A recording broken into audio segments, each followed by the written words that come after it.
4 reasons why Tennessee will not only beat Kentucky, but will absolutely thump them. What is first down, Coop? Coop here. First down. Thanks, Coop. Cats have no claws at quarterback. Listen, you don't ever want to be involved in a quarterback controversy. I think that everybody's seen how that plays out, no matter which team you root for. And I know a lot of people here are Tennessee fans, but we have seen quarterback controversies pretty much at every school. And the last thing you want is one of those going into November. So here's what you have. Against Auburn on Saturday, Kentucky made a mid-game change at the most important and most difficult position in sports. Brock Vandegrift was shown the bench at halftime, replaced by Gavin Wimsatt. You can read about this on Off the Hook Sports, but don't do it now. Watch us here. Wimsatt, more of a running quarterback, but they really didn't even do that so much. I like Tennessee's defense and gap discipline and hemming in a running quarterback. They have tried to say throughout the week that they're not really sure which direction they're going to go, but either direction they go, it's going to be a bad direction. Because last week, in the loss to the Tigers, the Auburn Tigers, led by Pastor Hugh, Vandegrift completed 9 of 17 passes for 120 yards and an interception. Wimsatt was just as bad, completing 3 of 10 passes for 34 yards and an interception while running the ball 9 times for 23 yards. So I could say, Caleb, if I wanted to be incendiary, that... Which you never want to do, by the way. No. That a Tennessee defense could be taken aback by a running quarterback and a quarterback that they haven't seen a lot. But they've done well against running quarterbacks for the most part. And the Wimsatt kid has played not extensively. He played extensively against Auburn, but he's gotten a series in almost every game this year. It doesn't matter which direction they go because they're both just bad. And I know that Will Levis was way overhyped. He's not a very good NFL quarterback. And I agree with you. I don't think he ever will be, Caleb. But still, a Will Levis at Kentucky is a big deal for the Cats, just like a Jared Lorenzen or a Tim Couch was. It elevates your entire team. To be a team that has to play other teams that are more talented and to not have competent quarterback play, that's a bad mixture. Oh, it's a terrible mixture. It is a terrible mixture. And now, by the way, there's levels of this. I would take Jared Lorenzen and Tim Couch significantly over Will Levis. And to this day, I don't know how Jared Lorenzen didn't get drafted, but Will Levis got drafted in the second round. But hey, that's just my rant. But no, I would take both of those. I don't think it's close. Lorenzen had a weight issue. I mean, that was, unfortunately, rest his soul. I mean, that was a factor, just like a drug issue would have been. It's Right. part of the reason why he wasn't drafted. Yeah. So, but I agree. And here's the worst part for this, Dave. And it's funny you bring it up. You and I have watched plenty of football. How many times have you seen, and I've seen it 1,000 times, where a team brings in a backup quarterback because the other quarterback's injured or something like that happens, and the team that they're playing that's heavily favored because they hadn't prepared for the backup quarterback gets upset or almost upset in that first game, and the backup quarterback has the game of his life and everybody's excited. You've seen that happen 1,000 times, right? Oh, yeah. And particularly at the NFL, you'll see a guy have a good, game and a half, maybe even 2 games before people figure him out. I don't think these guys need to be figured out. No, exactly. Well, that's where I'm getting at. It's twofold. One, we saw Gavin Wimsatt come in last week. It didn't matter that Auburn wasn't ready for him. He was still horrible. And most notably, what happened, Dave? They just gave Tennessee a whole half of film to study Gavin Wimsatt for a week. So, yeah. I mean, that's and the third part is, how does this affect the team in practice? So one of the things that happens is when a star quarterback goes down or a star player goes down, and by the way, I've always said, I think this is the reason Tennessee won the 98 national title. When stars go down a lot of times or leave, like Peyton Manning leaves, a lot of players who are really good, they may have slacked off a little bit at certain times the previous year, but they kind of realize, oh, we got to actually step up a little bit because we got to carry the weight that's missing. We got to carry this backup. That helps a lot. But if you were Kentucky and you're a teammate of Gavin Wimsatt and you saw him play last week, are you really going to find yourself wanting to practice that hard this week for this kid? with the way he played? I don't think I'm not going to question their practice habits. I know what I mean, though. They're not going to have the psychological mentality that people oftentimes have with backups of, oh, we need to pull more weight, more than we typically do. I totally appreciate where you're coming from, but the bottom line is they're just bad quarterbacks. Yes, they are. But what I'm saying is also they're not going to get the extra help from players. The 98 team, Dave, the Georgia game when Tennessee blew out Georgia. Why did they blow out Georgia? What happened? Jamal Lewis went down with a season-ending injury. You and I both know every single player on that team was like, oh, I got to play a little bit harder this week because there's no Jamal Lewis. True. I'm just saying, I think that if you were a farmer, you've hoed your own field and you're going to go over to the field next door and do a little bit of their work. I don't think you have to dive deep into psychological implications of Kentucky's quarterback situation. I just think they're darn bad. Okay. I mean, I appreciate you exploring it, and it's one of the things I like about you, but bad is bad. I mean, just bad. All right. What down's next, Coop? Cooper Mays here. Dave's just mean. I'm just mean. Am I mean to you or am I mean to Kentucky's quarterbacks? Oh, both. Okay. Quarterbacking isn't the only issue. Back on the Cats, Kentucky has just been bad all around on offense. They haven't scored 20 points against an SEC opponent this season. Kentucky is on a 3-game losing streak. Tennessee has held all of its opponents to 19 points or less. Looks like a mismatch to me, kids, and it is. And when you look deeper into the stats, Kentucky dead last in scoring offense with 19 points per game. Those are not just SEC numbers. Those are non-conference numbers, too. The last I threw at you. Last in touchdowns scored with 17 this season, 15th in yards per game with 308 yards per contest, and 15th in yards per play with 4.9 yards gained per snap. That is absolutely horrendous. I mean, you have to have at least the conversation that this Kentucky team, as bad as they've been, could be one of the worst Kentucky teams we've actually seen in person. And I've seen some bad ones. Dave. Now, part of that's injuries. Go ahead. They just play good, tough physical defense, and they like good, tough physical football games. Okay. That's exactly what it is. You don't pretend you haven't heard coaches say that when their offenses are trash. Have Yes. you not? Yes.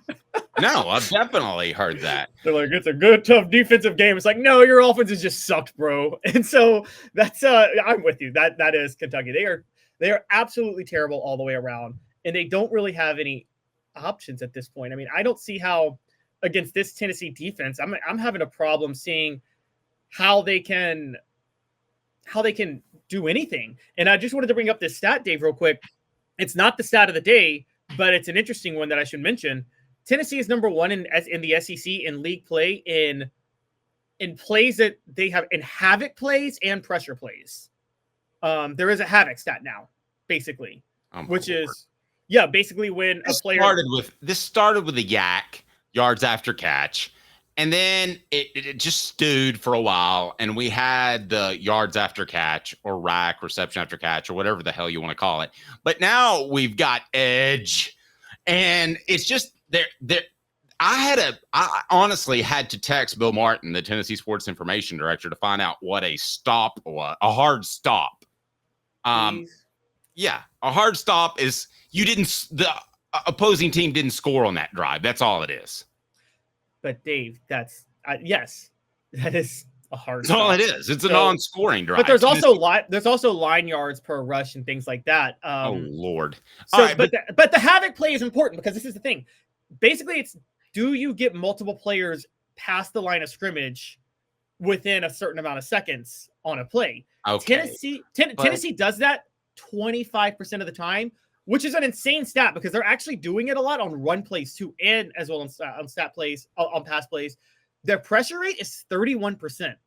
Dang, that's an insane stat that they're getting pressure on 31% of plays. Okay, I agree with that. But couldn't we just illustrate that point with tackles for a loss and sacks? No, you can't because tackles for a loss and sacks are glorified stats. Yes, well, I don't know what havoc wasn't even a stat 4 days ago. It's like basically a sack or tackle for a loss is like this is a great example.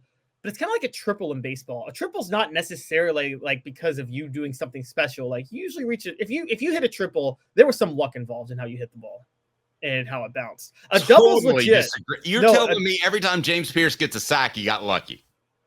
I'm saying that actually it's partially luck, but it's always him getting the pressure. The pressure is the skill. And then with you bringing enough pressure, getting a sack is like getting a hit in baseball. Put it that way. Okay. Like if you do everything right, that's fine. You still have to get lucky to get on base because you only do it like 30% of the time. There, you're just not going to convince me to like a new Havoc stat. Tennessee center Cooper Mays here. Third down. All right, Tennessee has seen this defense before. Now, this defense, led by Mark Stoops, if this game were in September, it would be a little scary.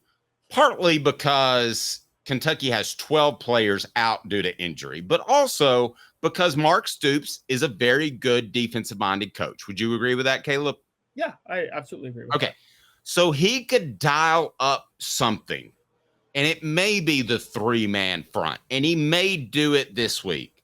But he dialed up what ultimately beat Ole Miss, and you would agree that that offense is similar. They're not the same, Caleb, but Tennessee has seen the best of Mark Stoops' defense against an up-tempo offense, which really Tennessee isn't anymore. So, Caleb, I don't think there's anything that Stoops can dial up defensively to suddenly scare the Vols. No, I don't think so either. And honestly, part of that is, Dave, I think you and I both know this. Stoops is not that creative to begin with defensively. No, pretty much. I mean, his teams, when they're at their best, they play physical. They're not exotic or creative. I mean, that's exactly what they are. The show represented by Banks & Jones, Tennessee's trial attorney, banksandjones.com. Hang tight for 30 seconds. I'll have my fourth reason why Tennessee is going to thump the Cats and a prediction. As also somebody said on our YouTube message board that I talked to professional, and they'd like it more if I just spoke like I'm speaking to friends and family. Caleb, do I talk much different on the show? Not from what I've noticed. Thank you. That doesn't make much sense at all. Maybe Y'all think Dave's professional? Yes, maybe I just have golden tones. 30 seconds brought to you by Banks & Jones, who brings you and represents the golden tones. Well, it's because they're Tennessee's trial attorney. You can play to win with Banks & Jones because they'll go to trial. You've heard of other lawyers. They say they'll go to trial and fight for you. They won't. They just want to settle. That's the easiest way out. Well, that's not Banks & Jones, led by T. Scott Jones. They won't settle. They'll go to trial for you. Tennessee's trial attorney. They play to win. Truly, Tennessee's trial attorney when it comes to criminal defense or personal injury. Why settle? It's Banks & Jones. T. Scott Jones. banksandjones.com. All right, Caleb, give us an update on the poll question before I give you fourth down and the fourth reason why Tennessee's going to thump the Cats, and then I'll give you my score prediction. Okay, well, do you want me to tease it, or am I allowed to give the full thing? Well, I mean, I would have liked that before the break there, but I knew that you wouldn't do it, so I just went ahead and fired it. Okay, fair enough. Guys, just you really disappoint a hooker when you don't tease them first. So, wow, or you don't pay them. That's true. All right, so Vols will beat Kentucky by Caleb told me that. I didn't know that. Go ahead. They will beat Kentucky by 0 to 10, 12%, 11 to 20, 47%, more than 20, 37%. So 84% is saying by more than 10 points. But Dave, 4% say Kentucky will upset the Vols. That's right. 4% are on our show right now telling us Kentucky's going to win. Okay. Now, here's reason number 4 why Tennessee's going to thump the Cats. All SEC center Cooper Mays here. Fourth down. I don't believe in history for the most part, but it's 35 of the last 38 games. Okay, and Caleb, you're a gambling guy, and you can break down the X's and O's with the best of them, but at some point, the best gamblers have told me history tends to repeat itself. And it's repeated itself in the Tennessee-Florida series. Kentucky just doesn't play their best game against Tennessee. There were arguments for that previously, that they're beat down at the end of the season, and that may all be true. Now, in fairness to Kentucky, this is their Super Bowl. Okay, if they win this game, Caleb, then Mark Stoops probably keeps his job. If they don't, he could still keep his job, but I don't think so, based off sources I talked to in Lexington. So my final prediction, 35-11. I wanted 35-10, but I was doing John Pennington's pregame sports source show, and everybody picked 35-10, so I picked 35-11. So I believe that Kentucky will either blow a extra point or will go for 2 to try to cut into the Vols' lead and then kick a couple of field goals. 35-11. That's my score. Take it. I don't disagree with you on history, by the way. I'm with you. But yeah, there's exceptions you make, and this is one of those exceptions. And it's largely because, see, one of the things gamblers do, and this is one of the biggest annoying things, is they'll be like, well, you know, when the weather says this at this specific time, at this specific date, then this team covers every time. As if, like, that's like... I have to be honest with you. Your voice is getting so out there, it's almost unintelligible. Well, I'm trying to make fun of make someone sound unintelligent. Okay, well, you are at that moment. So I don't like when people create patterns that aren't there. What is it? Correlation without causation. That is the most annoying thing that people do. And would you agree? People do it in sports more than anything else. Yes. And yeah, it drives me insane. Well, I will say though, the pattern with Kentucky makes sense. And you're right. There's a psychological aspect. There's a campus culture problem. Okay, what about the argument? Let me ask you, campus culture in that they feel the pressure. They feel the pressure. Tennessee. The same way Tennessee's players did in the height of the Florida series. So I agree with that. I think that is definitely a factor. Not as much as it was, because I don't think anybody goes to class anymore. But I do think it's a factor, and you hear from friends and family, like, oh, it should certainly be a big win if you beat Kentucky. Now I'm doing voices. I got Dave on it. Yeah, but I'll take you a step further. I don't like necessarily the history thing, but let's remember this. With NIL, you can do what to your roster? You can bolster your roster, right? Gerald Mincy, prime example. Maybe horrible, but prime example. So, but Kentucky can't do it to the same level as a Tennessee, Alabama, Florida. Well, I don't know about Alabama, but the good NIL schools. They can't do it to the same level. So the old, yes, you play them at the end of the year and they're beat up, still applies to Kentucky and Vanderbilt because they don't have as much money to spend to bolster their roster. So it's a different sort of argument, but I'll still say this. You'd rather play both of these teams at the end of the year, especially this year. Kentucky has 12 players that are out in this game, Caleb. They're beat all the bejesus. They are. I mean, they're totally banged up, which you're right, makes it much, much worse for them. I mean, this was a factor, by the way, back. You can bring it up back to the 90s. Hey, this is why Tennessee always had that streak against Kentucky. You're right. I mean, when Kentucky, like during the Tim Couch years, like you would think like a team even as bad as Kentucky or Vanderbilt would sneak one on Tennessee in the 90s and the 2000s. But the reason they never did was specifically because it was at the end of the year. So Tennessee, I mean, they didn't even have the talent. I mean, they weren't even deep enough to overcome being so outmatched. And the only reason Vanderbilt kept it close sometimes was because Tennessee literally did not game prep for Vanderbilt during those days. But you're right. Before they were recruiting. Yeah, Tennessee was recruiting. But you're right. Kentucky, they're banged up at the start of November, and they're wrecked. And again, it's also just, I don't see any possible way that Tennessee, I said this with Arkansas, but the other thing that you missed, and this wasn't one of your keys, Dave, Tennessee's at home. Well, yeah, that to me, but look at this injury report. I mean, goodness gracious. You talk about beat up. I mean, we haven't seen an injury report like this because this is the first year that they've done it. But I mean, look at the out. I mean, that's a lot of dudes out. Whereas I scroll down and I want to make one note that is very important that nobody's talked about because they don't have the insight that we do. And that is William Satterwhite going from probable to questionable is a big deal.